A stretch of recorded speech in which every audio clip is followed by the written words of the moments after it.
وَلْتَكُنْ مِنْكُمْ أُمَّةٌ يَدْعُونَ إِلَى الْخَيْرِ وَيَأْمُرُونَ بِالْمَعْرُوفِ وَيَنْهَوْنَ عَنِ الْمُنْكَرِ وَأُولَئِكَ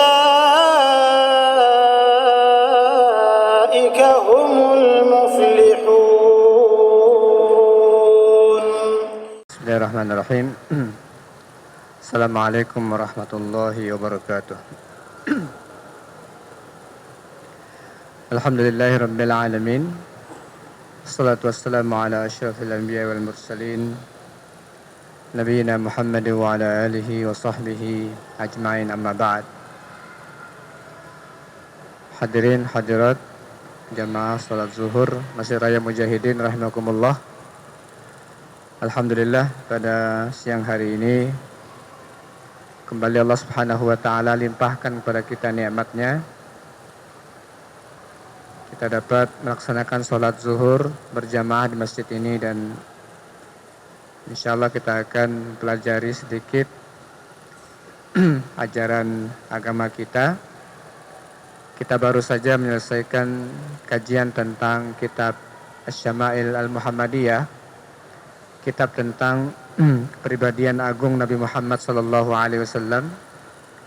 Dan kesempatan kali ini kami akan membahas lebih mendalam lagi tentang sisi-sisi tertentu dari kehidupan Nabi SAW. Dan kita akan belajar insyaallah buku ini, Hisnul Muslim min Azkar Alkitab wa Sunnah. Kita akan belajar tentang Hisnul Muslim min Azkar Alkitab wa Sunnah, benteng Muslim dari zikir-zikir yang bersumber dari kitab dan as-sunnah. Hadirin hadir rahimakumullah, kitab ini kecil, bentuknya kecil, tetapi mendapatkan qabul, penerimaan dari banyak kalangan, sehingga diterjemahkan dalam berbagai macam bahasa, karena menjadi sangat mudah untuk diamalkan oleh orang dengan buku saku seperti ini. Kemudian orang menjadi nyaman untuk mengamalkannya karena setiap amalan dilandasi dengan sumber yang bisa dipertanggungjawabkan, kesohihannya maupun paling tidak hasan, sehingga orang yang mengamalkan kitab ini menjadi nyaman, aman untuk mengamalkannya, karena memang memiliki standar dan memiliki referensi yang kuat untuk menjadi amalan kita. Pada kali ini kita akan membahas, buku ini membahas tentang zikir dan doa yang diamalkan oleh Rasulullah SAW dalam setiap atau berbagai macam aktivitas. Zikir-zikir yang diamalkan oleh Nabi SAW dalam berbagai macam kesempatan dan aktivitas beliau, baik yang bersumber dari Al-Quran maupun dari hadis Rasulullah SAW. Mudah-mudahan dengan mengkaji ini akan membuka wawasan kita, keinginan kita, bahkan sampai ke azam kita untuk mengamalkan bagian penting dalam kehidupan kita selaku seorang muslim dalam menjalani kehidupan sehari-hari. Hadirin hadirat rahimakumullah, sebelum kita membahas buku ini, kenapa zikir dan doa, terutama zikir, menjadi sangat penting bagi seorang muslim? Imam Ibnu Qayyim dalam kitabnya Al-Wabilus Sayyib, dalam kitabnya Al-Wabil As-Sayyib, Kira-kira kalau arti dalam bahasa Indonesia, buku itu berjudul Al-Wabil, hujan as-sayyib yang turun deras. Hujan yang turun deras. Ternyata isinya adalah zikir dan doa. Ya. Di antara kandungan buku itu adalah zikir dan doa. Yang membuat kita harus berpikir adalah kenapa kok zikir dan doa judulnya itu Al-Wabil as-sayyib, hujan yang turun deras. Ternyata hadirin hadirakumullah, beliau seolah-olah memberikan pesan kepada kita bahwa zikir itu untuk hati kita ibaratkan hujan yang turun deras ke tanah atau ke muka bumi.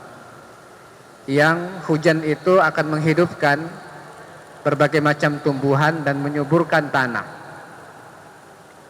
Seolah-olah buku itu memberikan pesan kepada kita, kalau kita zikir yang banyak sesuai dengan perintah Allah Subhanahu wa taala, untuk kita banyak berzikir, ya ayyuhalladzina amanu dzkurullaha dzikran katsira, maka orang yang banyak berzikir itu sama dengan orang yang ditumpahi air yang akan menumbuhkan dan menyuburkan hati kita, menyuburkan hati, menumbuhkan amalan-amalan, dan akan menumbuhkan perbuatan-perbuatan yang bermanfaat buat kita dan orang lain.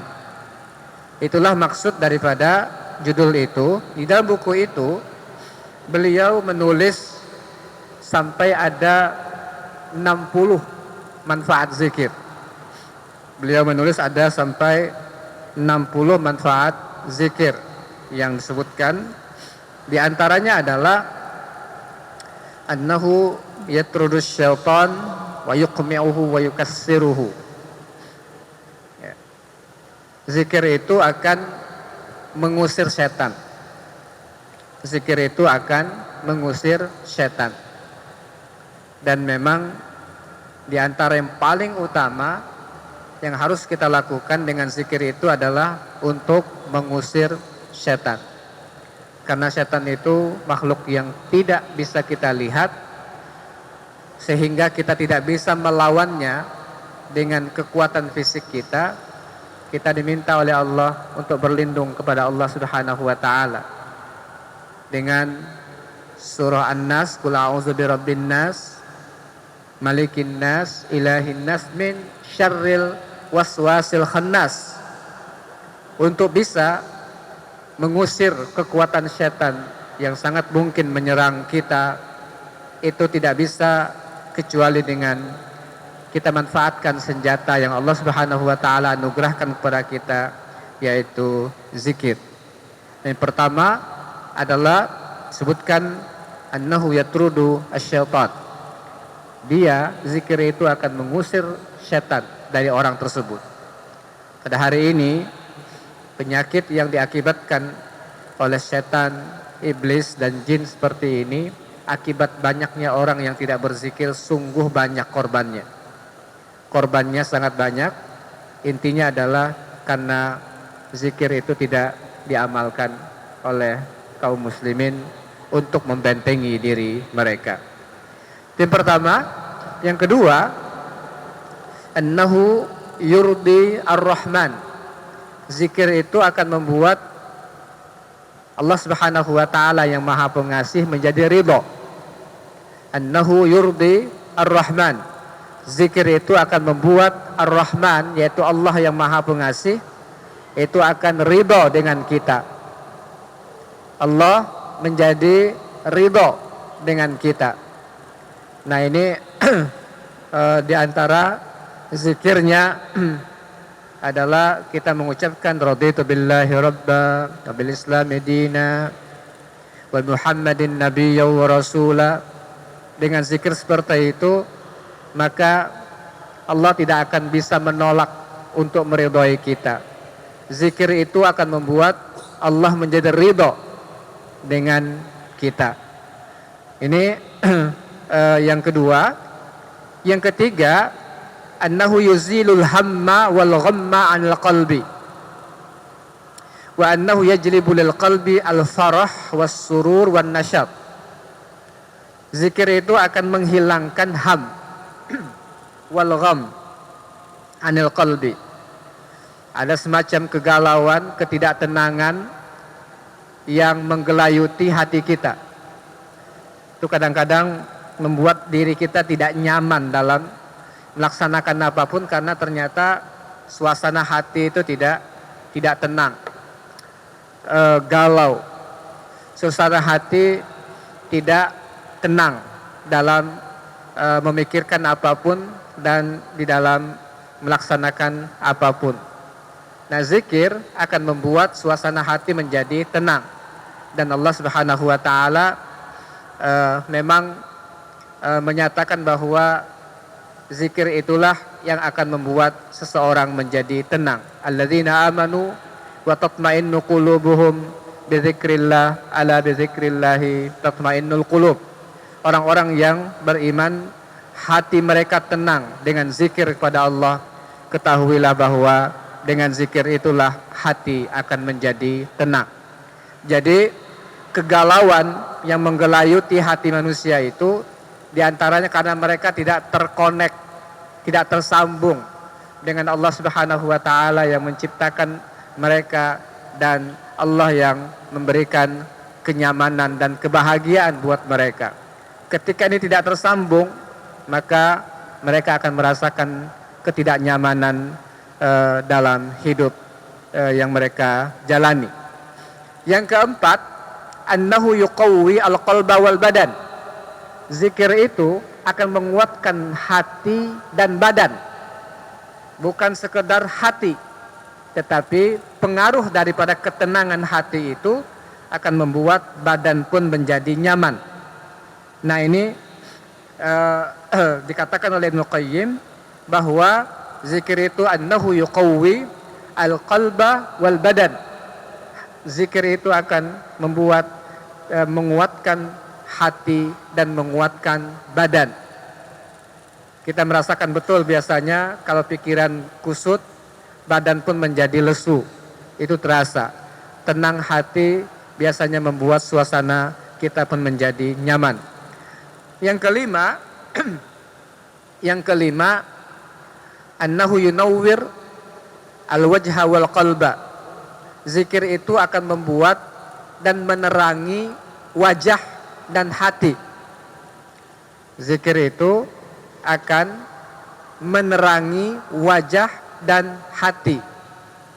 Nanti pancaran daripada zikir itu akan membuat wajah kita bersinar dan akan membuat hati menjadi bercahaya. Dengan hati yang bercahaya itulah orang bisa untuk melihat dengan suara hatinya. Ini suasana ketenangan hati itu ternyata akan berdampak pada bercahayanya wajah. Kemudian yang keenam, zikir itu akan yajlibu ar-rizqa. Zikir itu akan mendatangkan dan menarik rezeki. Rezeki itu akan datang ke kita. Itu diantara manfaat zikir. Ya. Zikir itu akan mendatangkan rezeki buat kita. Meskipun ini perlu dipahami lebih lanjut nantinya. Ya.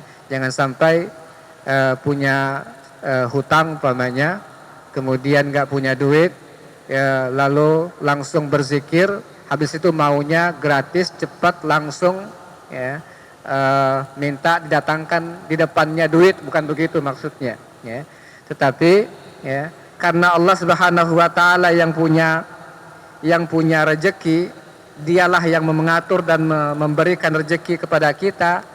Dengan kita ingat kepada Allah Subhanahu wa taala, Allah nggak akan lupakan dan bikin kita terlantar. Ya. Allah nggak akan bikin kita terlantar kalau kita selalu ingat Dia. Ketika kita ingat Dia, Dia akan ingat kita. Fadhkuruni adzkurkum. Ingatlah aku akan, ya, ingat kalian. Maka dengan begitu kita tidak akan ditelantarkan oleh Allah Subhanahu wa taala, dan insyaallah zikir itu diantaranya akan mendatangkan rezeki buat kita. As-sabi'ah, yang ketujuh, annahu yaksu az-zakira al-mahabata wal halawata wan nudrah. Zikir itu akan menjadikan orang yang melakukannya memiliki mahabah, wibawa, akan memiliki wibawa, wal halawah, kemanisan, wan nudrah, dan membuat suasana nyaman. Hatinya dia akan bersinar. Bersinarnya wajahnya, ketenangan itu membuat dia berwibawa di hadapan orang lain. Itu pemberian dari Allah Subhanahu wa taala tentunya, bukan tujuan kita nanti adalah supaya kita mendapatkan kewibawaan di hadapan orang, maka kita tujuan utamanya untuk orang, bukan. Tetapi di antara multi efeknya gitu ya. Jadi multi flying efeknya itu akan membuat orang yang berzikir itu akan mendapatkan kewibawaan bersama atau di hadapan orang lain. Kemudian annahu yurisu al-mahabbah allati hiya ruhul Islam. Kemudian zikir itu akan mewariskan mahabbah, rasa cinta dengan sesama. Ya, di antaranya kalau kita mau melanggengkan hubungan kasih dengan suami istri, maka zikir itu di antara yang paling kuat untuk melanggengkan mahabbah, membuat suasana suami istri, kemudian keluarga, saudara, masyarakat menjadi saling mencinta adalah dengan kita dekat dengan Allah Subhanahu wa taala, ingat Allah Subhanahu wa taala. Kemudian yang kesembilan, annahu yurisu al-muraqabah hatta yadkhul fi babil ihsan. Zikir itu akan melahirkan muraqabah. Ini juga penting sekali kita pahami, bahwa dengan zikir ingat Allah itu kita merasakan selalu diawasi oleh Allah Subhanahu wa taala. Muraqabah, ada suasana ingin merasa selalu diawasi oleh Allah Subhanahu wa taala. Dan yang terakhir hari ini kita akan bagi sesi-sesinya insyaallah dalam beberapa sesi tentang manfaat dari zikir. Sebelum kita masuk kepada satuan-satuan zikirnya, annahu yurisul inaba war ruju' ilallah. Zikir itu hasilnya itu akan mewariskan inaba ilallah, ingin kembali kepada Allah. Jadi suasana zikir itu akan membuat orang menjadi rindu ingin kembali kepada Allah Subhanahu wa taala, ingin mendekat kepada Allah Subhanahu wa taala. Nah, berarti yang dimaksud dengan zikir pada menurut para ulama ini bukan sekedar ungkapan yang hanya komat kamit mulut, tetapi menghasilkan banyak sekali efek-efek dalam kehidupan kita. Ini yang perlu untuk kita pelajari terlebih dahulu. Ketika kita mengetahui tentang manfaatnya, maka kita berusaha belajar bagaimana mendapatkan manfaatnya tersebut. Cara-caranya perlu kita ketahui sehingga dengan melakukannya kita akan mendapatkan manfaat-manfaat dari zikir tersebut. 10 dulu kita pelajari pada hari ini. Insyaallah kita akan lanjutkan pada pertemuan-pertemuan berikutnya. Aqulu qouli hadza wa astaghfirullah li wa lakum. Assalamualaikum warahmatullahi wabarakatuh.